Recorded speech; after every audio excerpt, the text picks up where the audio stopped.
necessary so that the point lands with everybody. I don't think saying that Joy Taylor has a big rack, I don't think that's profane, in my opinion. Maybe I'll listen to the rest of y'all, hit me over email, hit me over Twitter or X, and explain to me how big rack is some sort of over-the-top, inappropriate word.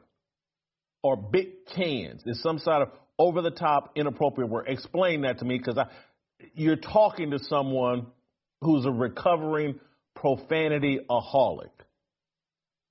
You're talking to someone who, used to say MF as a term of endearment. And I've corrected a lot of that. And anybody that's watched this show has seen me improve my language tremendously. And so I'm not ready to go there that big cans and a big rack is somehow across the profanity line. I just don't buy it. But maybe some of you all can explain it to me.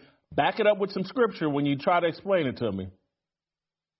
Don't just come to me with your opinion. Back it up biblically, and maybe I'll listen. So what did I say? I said big rack, a pair of cans, and peanut butter skin.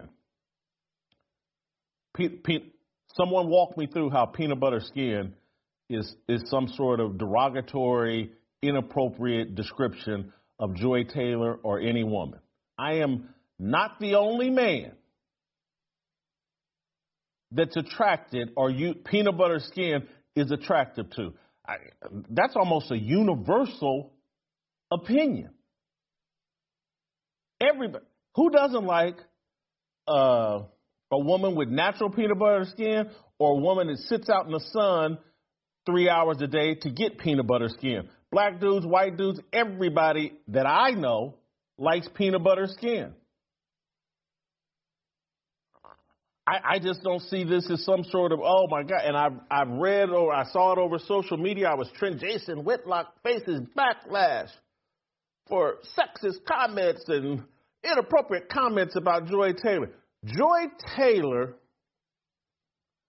according to my research, as best as I can tell, and I say this in all seriousness, I'm not trying to joke, but she bought them big cans. This isn't something that was given to her, and there was nothing she could do about it. She wanted big cans. And if you ever watched her on Fox Sports, she displayed them constantly.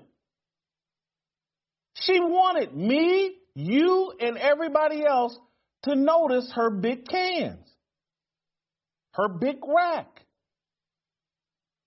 Put them on display almost every day. And yesterday, after this embarrassment comes up, she puts the big cans of peanut butter back in the pantry. She covers them up. But I'm the bad guy for noticing. And I'm the bad guy for pointing out that and trying to tell young people, particularly young men of any color, hey, guys, this is what you need to be aware of when you step into the work environment and the workplace. We've rigged up a system that panders to women and puts you and your reputation and your career in jeopardy every day that you go to work. We've loaded up the workplace and told women, hey, we got something, and again, we got something called the Crown Act that Congress passed where, women can wear any kind of hairstyle they want. This is all this pandering to women. You can get sued.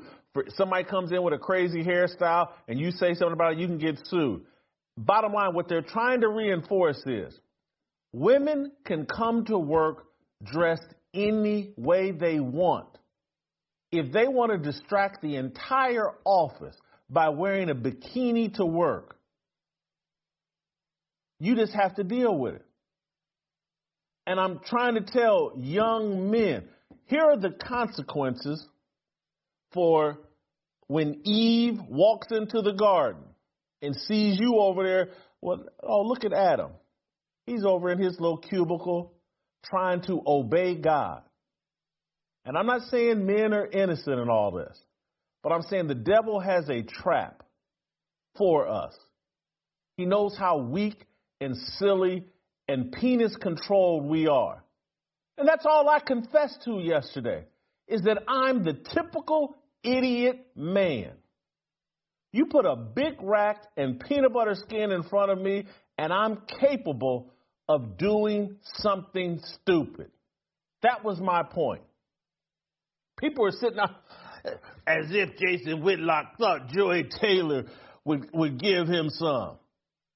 First of all, that wasn't my argument. My argument was, I know me, and I know how stupid I am. I know how weak I am. And that's why I was like, that peanut butter skin, that big rack, let me go the other direction.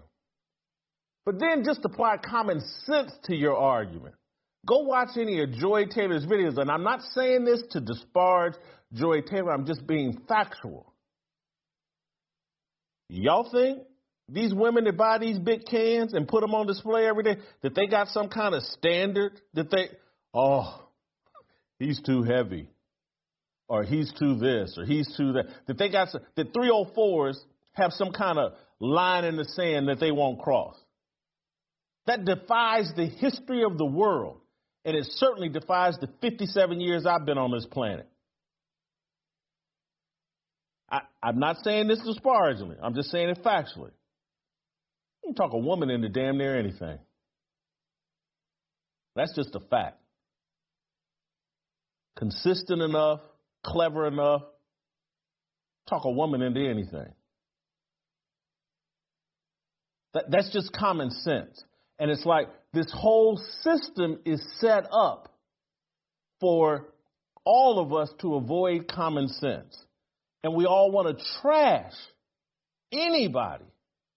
How dare you try to give young men, particularly young black men, good advice?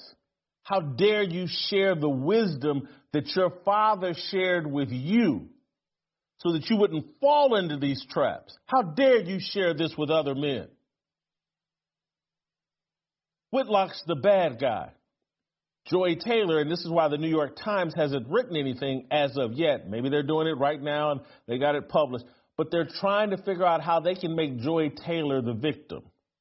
That might be why there's a guy that works for the Washington Post who I don't like, and I've clowned publicly before, Ben Strauss. He writes about the media. He's texted me yesterday, Jason, could you give me an interview? I'm pretty sure he just called me right before this show. I didn't take the call. Ben, I'm not returning your call. You're a dishonest journalist. I've pointed that out before. You've written about me in an unfair fashion.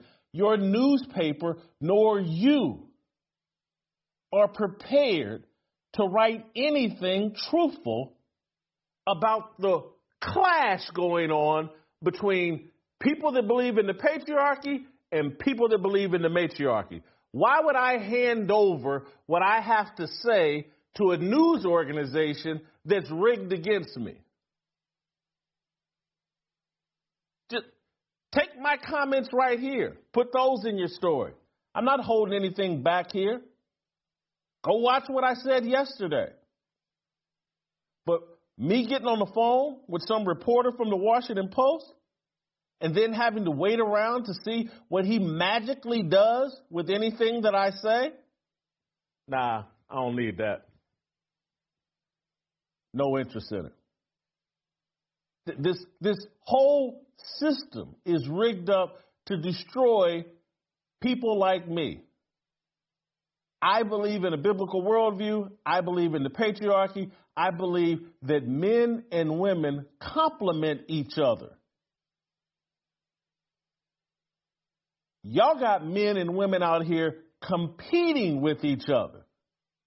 And so when you read this lawsuit, when you read what Joy Taylor is grooming Nusheen Farji into, she's grooming her into how to compete and leverage and exploit men, and how to bait men into falling to their lowest common denominator, their sexual lust.